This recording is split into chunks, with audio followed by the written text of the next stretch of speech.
Break کے بعد آپ کے سامنے حاضر ہیں راؤ عمران صاحب، آپ سے بات ہو رہی تھی کچھ پنجاب کے الیکشنز کے حوالے سے، کنٹینیو کیجیے گا اس کو۔ اچھا، پنجاب کا جو انتخاب ہونے جا رہا ہے 17 جولائی کو، میں اس میں بہت زیادہ خون خرابہ دیکھ رہا ہوں۔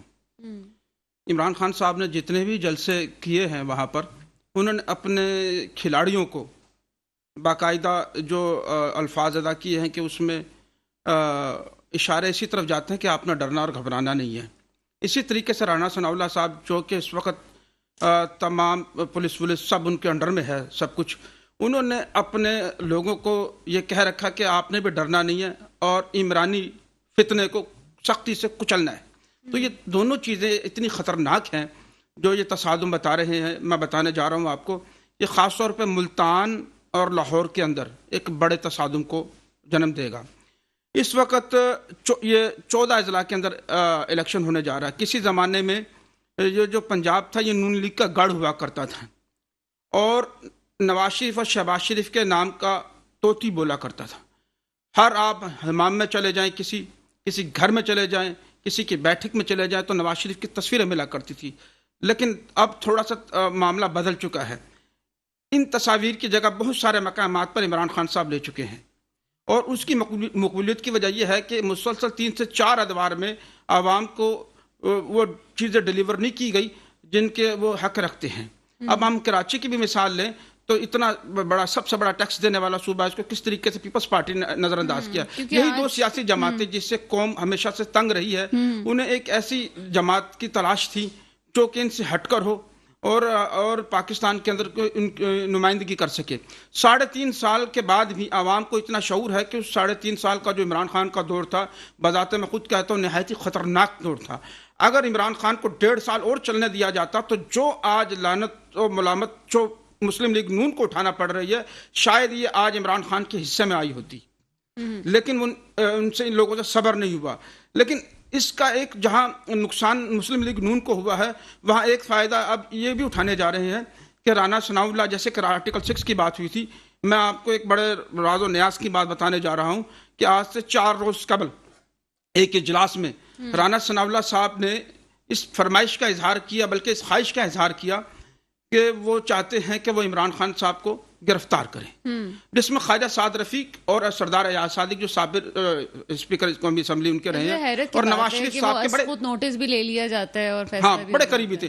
انہوں نے بڑا اعتراض اٹھایا کہ عمران خان صاحب کو اگر آپ گرفتار کریں گے تو اس کا جو سیاسی اثر ہے وہ جو ضمنی انتخاب پنجاب کا اس پر پڑے گا، جس سے پی ٹی آئی کے اندر ان کی ہمدردی میں اضافہ ہوگا۔ لیکن انہوں نے، کچھ لوگوں نے یہ کہا کہ خان صاحب کو اگر بعد میں پکڑیں گے تو آپ کیا سمجھتے ہیں کہ لوگ ان کے طرف نہیں آئیں گے، گھروں سے باہر نہیں نکلیں گے؟ تو اس کا ایک فارمولہ اپنایا گیا کہ آپ ایسا کرتے ہیں کہ ہم پہلے سٹیپ کا اظہار کرتے ہو۔ تو اس پر بھی انہوں نے کہا کہ آپ کو جیسے کہ وہ خاتون رہنما کو گرفتار کیا تھا اور پھر اسی وقت چھوڑنا پڑا، رات کو عدالتیں بھی کھولنی پڑی، تو اس طریقے سے شیخ رشید صاحب جو کہ کسی کی آنکھ میں بھی نہیں کھٹکتے اور سبھی کو برے لگتے ہیں، وہ ہر دور میں رہے ہیں، نواز شریف صاحب کو کندھے پہ بٹھا کے داتا دربار تک لے کے جاتے رہے ہیں، لیکن آج وہ سب سے بڑے حریف ہیں نون لیگ کے، اور انہوں نے جس طریقے سے ان کی سیاست کو عیا کیا ہے، ان کی گھر کی سیاست کو سامنے لے کر آئے، خاص طور پر مریم نواز ان سے شدید نفرت کرتی ہے، شیخ رشید صاحب سے۔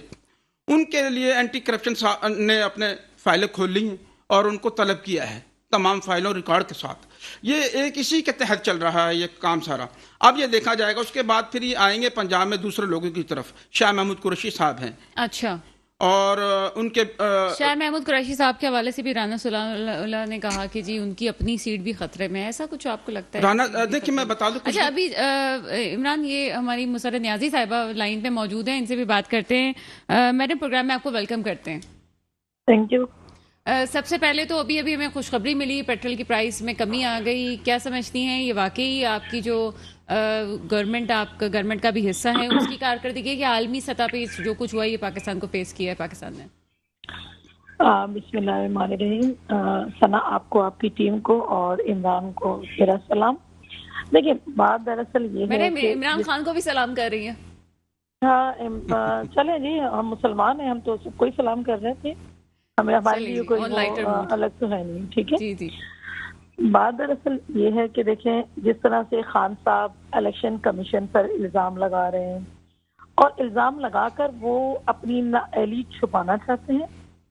یہ لوگ اپنی مرضی کا رزلٹ چاہتے ہیں جو ہو نہیں سکتا، کیونکہ عوام سمجھ چکی ہے کہ جو مہنگائی کا طوفان ہے اس کے پیچھے خان صاحب کی غلط پالیسیز ہیں، اور آئی ایم ایف سے جو معاہدے کیے ہیں اور اسی کی وجہ سے اسی کی بنا پر مہنگائی کرنا پڑی. اور انشاءاللہ میں سمجھتی ہوں کہ جتنا مشکل اور کڑا وقت عوام پر آیا اور عوام نے اس گورنمنٹ کا ساتھ دیا، انشاءاللہ اب عوام کے سکھ کے دن آ گئے اور خان صاحب کے رونے کے دن آ گئے. کیونکہ وہ جو کہتے ہیں کہ میں آلو پیاز اور ٹماٹر کی جو ہے نا قیمتیں پتہ کرنے نہیں آیا تھا، میں آیا تھا کسی اور کے تحت، میں کچھ اور کرنا چاہتا تھا. اور اب جب وہ اپنی گورنمنٹ ان کی گئی ہے، اب وہ کہتے ہیں کہ جی مہنگائی ہو گئی، آلو کو دیکھیں کتنا ہو گیا، چکن کا دیکھیں کیا حال ہے. مطلب وہ چیزیں بتا رہے ہیں جو عوام کی نیڈ ہے. تو ثنا، جب ایسا ہوگا تو خان صاحب کو تکلیف اور پریشانی ضرور ہوگی. اچھا میڈم، آرٹیکل 6 کی طرف آتے ہیں. آرٹیکل 6 کی جو ہے ابھی وضاحت ہوئی ہے، اور اس حوالے سے جو ہے وہ فواد چودھری صاحب کا بھی بیان آیا ہے کہ یک طرفہ چیزیں ہو رہی ہیں. ہم عدالتی فیصلے پہ آن اسکرین تنقید نہیں کر سکتے، نہ اس پہ کوئی رائے قائم کر سکتے ہیں. کیا سمجھتی ہیں کیوں اتنا انسیکیور ہو رہے ہیں کہ وہ اتنے بیانات بھی دے رہے ہیں کہ ان کے ساتھ غلط ہوا؟ ایون یہ کہ فواد چودھری صاحب ایک طرف تو لگ رہا تھا کہ اسٹیبلشمنٹ سے تعلقات بہتر بنانے کی بات کریں، دوسری طرف ابھی آج انہوں نے بڑا سخت بیان دیا کہ اسٹیبلشمنٹ کے منہ کو لہو لگا ہوا ہے، سیاسی فیصلے کرائے جا رہے ہیں. تو کیا سمجھتی ہیں اس حوالے سے؟ چلو، میں کہتی ہوں کہ جو عدالت کا ڈیسیجن ہے اس پر کسی قسم کی کمنٹس کرنے کی کوئی ضرورت مجھے بھی نہیں ہے. اس کی ریزن یہ ہے کہ دیکھیں، عدالت جب کوئی فیصلہ کرتی ہے تو اس کے پاس پورے پروف ہوتے ہیں، پوری ایک دم کسی کی پسند اور ناپسند کے فیصلے نہیں کرتی. میں نہیں سمجھتی ہوں کہ ڈبو میاں کو اتنا خطرناک طریقے سے بات کرنی چاہیے، اتنا غلط وے میں جا کے بات کرنی چاہیے، اور عدلیہ کو وہ اتنا برا بھلا سمجھ رہے ہیں. یہ میں نہیں سمجھتی ہوں کہ ایک سیاسی انسان کو جس کے اندر سیاسی بصیرت نام کی کوئی چیز ہو تو وہ اس قسم کی سوچ نہیں دیکھ سکتا. نہ صرف سیاسی بلکہ میں سمجھتی ہوں کہ جو شخص پاکستانی ہے وہ بھی اپنے اداروں پر جو ہے نا اس طرح کے تحفظ کا خیال نہیں کرتا جس طرح ڈبو میاں کرتے. لیکن میڈم، آپ کی پارٹی کا حصہ رہ چکے ہیں وہ. دیکھیں، اگر میری پارٹی کا حصہ رہ چکے ہیں تو اس کا یہ مطلب تو نہیں ہے. دیکھیں، پاکستان پیپلز پارٹی سمندر ہے، اور سمندر میں ہر شخص آ سکتا ہے، جا سکتا ہے، اور سمندر سے اگر ایک مچھلی نکل جاتی ہے تو اس کا یہ مطلب تو نہیں ہے کہ سمندر خشک ہو جاتا ہے. اچھا، ابھی راؤ عمران سلیمان صاحب سے کہہ رہے تھے کہ یہ جو کاروائیاں ہو رہی ہیں، جیسے شیخ رشید صاحب نے بڑے کھل کے کہا کہ جی یہ انتقامی کاروائیاں ہیں اور بھی لوگوں پہ مقدمات قائم ہونے جا رہے ہیں، پھر آرٹیکل 6 کا بھی فیصلہ آ جاتا ہے. آپ کو لگتا ہے کہ یہ ذاتی طور پہ نشانہ بنایا جا رہا ہے پی ٹی آئی کو، یا آپ سمجھتی ہیں کہ واقعی ٹھیک ہو رہا ہے، ایسے ہی ہونا چاہیے تھا؟ سنا بات دراصل یہ ہے کہ جہاں ذاتیات اور ذاتی بات کی جاتی ہے، تو میں آپ کے کئی دفعہ پروگرامز میں بھی کہہ چکی ہوں، آصف علی زرداری صاحب شدید بیمار ہونے کے باوجود عدالت کا بھی پر بھی جاتے رہے، نیب کے بھی پیشیاں بھگتتے رہے، ایون کہ بلاول بھٹو زرداری صاحب کو بلایا گیا، چاند رات کو خاتون کو جو ادیب فریال تالپور صاحبہ کو گرفتار کیا جاتا رہا. شرجیل انعام میمن لے لیں، خورشید صاحب کو دیکھ لیں، اور ہمارے ایسے جگہوں پر آپ یہ دیکھیں کہ اسپیکر آغا سراج دورانی کے گھر میں کس طرح سے دھاوا بولا گیا. کیا اس کو آپ دوستی کا نام دیں گی؟ کیا اس کو آپ محبت کا نام دیں گی؟ تو یہ ساری چیزیں تو پاکستان پیپلز پارٹی بھگتتی ہے، اور کیسز کے چلنے کے باوجود پھر اس کا رزلٹ کیا ہوتا ہے؟ زیرو نا. تو میں نہیں سمجھتی ہوں کہ اداروں کو آپ فری ہینڈ دیں. ادارے جو فیصلے کرتے ہیں، ادارے جو تحقیقات کرتے ہیں، اور تحقیقات میں اگر وہ کلیئر ہو تو کوئی ایشو نہیں. ادارے خود ہی خان صاحب کہتے ہیں نا اداروں کو خود مختار ہونا چاہیے، تو ادارے خود مختار ہیں. تو اگر ادارے آپ کی طرف ہاتھ اٹھا رہے ہیں تو آپ کہہ رہے ہو کہ جی یہ تو ظلم ہو رہا ہے، اور جو آپ کرتے رہے وہ بہت اچھا تھا. ٹھیک ہے میڈم، ہمارے ساتھ ہی رہیے گا. راؤ عمران سلیمان صاحب کی طرف چلتے ہیں. جی سر کچھ کہہ رہے تھے. ہاں جی، یہ دیکھیں کہ مجھے تو یہ لگ رہا تھا کہ یہ مسلم لیگ نون کا میڈیا سیل ہے جو میرے سے اس وقت بات کر رہا آپ سے، تو یہی میڈیا سیل کا ایک بڑا ان کا سربراہ ہے قمر زمان قاہرہ صاحب. میں آپ کو پیش گوئی کر رہا ہوں کہ نومبر میں استعفیٰ دے دیں گے، اور اسی مہینے میں اگست کے بعد زرداری صاحب اور عوام بڑی معصوم ہے، کھل کے بولیں. زرداری صاحب آپ نے جو بات کی وہ میں سمجھ گئی، لیکن آپ چلیں عوام کے لیے کھل کے بول دیں. زرداری صاحب اور نواز شریف صاحب کی حکومت کے راستے الگ ہو جائیں گے. ٹھیک ہے. یہ جو ابھی جو آخری خواہش بیان کی ہے زرداری صاحب نے کہ میری زندگی میں ہی بلاول صاحب کو وزیر اعظم بنا دیا جائے، تو یہ شہباز شریف کے اقتدار کی زندگی میں تو یہ خواب پورا نہیں ہو سکتا. اس کے لیے ان کو اقتدار سے الگ کرنا بڑا ضروری ہے، اور اقتدار سے الگ کرنے کے لیے جس طریقے سے کاف لیگ اس وقت نون لیگ کے ساتھ بھی اور تحریک انصاف کے ساتھ بھی ڈبل گیم کھیل رہی ہے وکٹ کے دونوں طرف، اس طریقے سے پیپلز پارٹی بھی اس وقت ڈبل گیم کھیل رہی ہے. اچھا، اب جو زرداری صاحب جو پنجاب میں جا کے اپنی بیٹھک لگائیں گے، اس میں ماڈل ٹاؤن کے ایریے کے اندر جو ان کا بلاول ہاؤس ہے وہاں پر ان کی رونقیں بحال ہوں گی. جو ان کا بیریا ٹاؤن میں ہے وہ وہاں پر کارکنوں کی جو رسائی بڑی مشکل سے ہوتی ہے، دور بہت لگتا ہے لاہور کے رہنے والے لوگوں کو. تو وہاں پر ان کا قلعہ جو ہے ان کی ایک بیٹھک بڑی بن چکی ہے، اور اس بیٹھک میں بیٹھ کر یہ نون لیگ کے خلاف ہی میڈیا سیل ان کا چلے گا، اور یہ ٹھیک 1.5 سے 2 مہینے کے اندر نون لیگ اور پیپلز پارٹی کے راستے جدا ہو جائیں گے. یہ میں آپ کو کہہ رہا ہوں. اپنے میں مسرت صاحبہ کے پاس راؤ عمران صاحب، کیونکہ پروگرام کا وقت کم ہے تو میں کامنٹ دینا چاہوں گی. مسرت صاحبہ کیا کہتی ہیں؟ آپ کو عمران کی آواز آئی ہے؟ جی، عمران کا اپنا تجزیہ ہے، لیکن میں نہیں سمجھتی ہوں کہ اس قسم کی کوئی بات ہے. انشاءاللہ جب ایک الائے ہیں ہم، اور دیکھیں اختلافات اگر کسی چیز سے ہوتے ہیں وہ تو گھروں میں بھی ہو جایا کرتے ہیں. اختلاف اگر ہوگا تو اس کو کسی بھی طور پہ حل کیا جائے گا، تنہا انشاءاللہ نہیں چھوڑا جائے گا. یہ میری بھی پریڈکشن ہے، اور عمران بھائی کی اپنی بات ہے، لیکن میں نہیں سمجھتی اس قسم کی کوئی بات ہونے جا رہی ہے. جی عمران کنٹینیو کیجیے گا. جی دیکھیے، اس وقت جو ملک کی جو موجودہ صورتحال ہے اس میں موجودہ حکومت بھی عوام کے حق میں نہیں ہے. شہباز شریف صاحب جن خوشخبریوں کا ذکر کر رہے ہیں، انہوں نے اپنے 2.5 سے 3 ماہ کے اندر جو عوام کے جیبوں سے پیسہ نکالا ہے، اگر وہی واپس کر دو تو بڑی بات ہے. خوشخبری اس چیز کا نام نہیں ہے کہ یہ کم کر دیں. ابھی آپ نے دیکھے خوشخبری میں پیپلز پارٹی کے کسی ایک شخص کے جو حکومت کا حصہ ہے اس وقت، کسی نہ کسی عہدے پر بیٹھا ہے، ان کے منہ سے خوشخبری کا لفظ سنا سارے نون لیگ والے ادا کر رہے ہیں. یہ اعتراض بھی نون لیگ کے لوگوں کو ہے جب یہ الگ ہو کر بیٹھتے ہیں. مسلم لیگ نون کی تو اپنی بات ہے، لیکن اس وقت پیپلز پارٹی کراچی کو کے خوشخبری معاملے پہ ہی جو ہے وہ ابھی کامنٹ کر رہی ہے. کراچی میں جو بارش ہوئی ہے حالیہ، جتنی تنقید کا نشانہ بنایا گیا اس وقت، تو اسی میں الجھی ہوئی ہے. نہیں الجھی، اس سے کوئی فرق نہیں. الجھے تو تب نہ جب انہوں نے کوئی کردار بھی کیا ہو.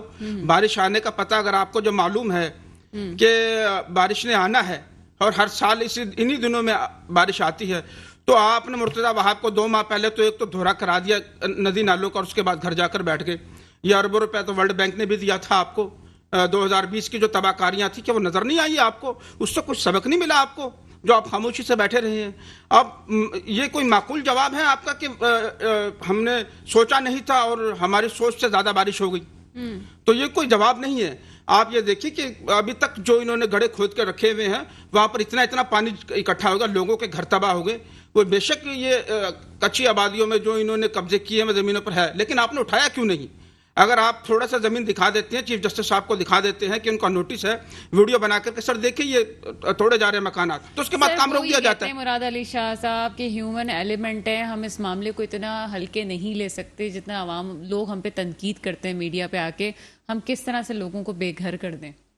دیکھیے، بے گھر کرنے کا یعنی مصطفیٰ کمال کے زمانے میں بھی تو لوگوں کو آباد کیا گیا تھا، تو آپ بھی اس طرح کر سکتے ہیں. آباد پورا شہر، جو جن جگہوں پر آپ نے ہائی وے کے اوپر قبضہ کیا وہاں پر مکانات بنا کے دیں ان لوگوں کو. اور ان کا مال کنہوں نے کھایا؟ جو متعلقہ ادارے ہیں. انہوں نے شناختی کارڈ کس طریقے سے ان کے گھروں پر بنا دیے؟ ان کے گھروں میں میٹر کیسے لگ گئے؟ ادھر تو آوے کا آوا بگڑا ہوا ہے.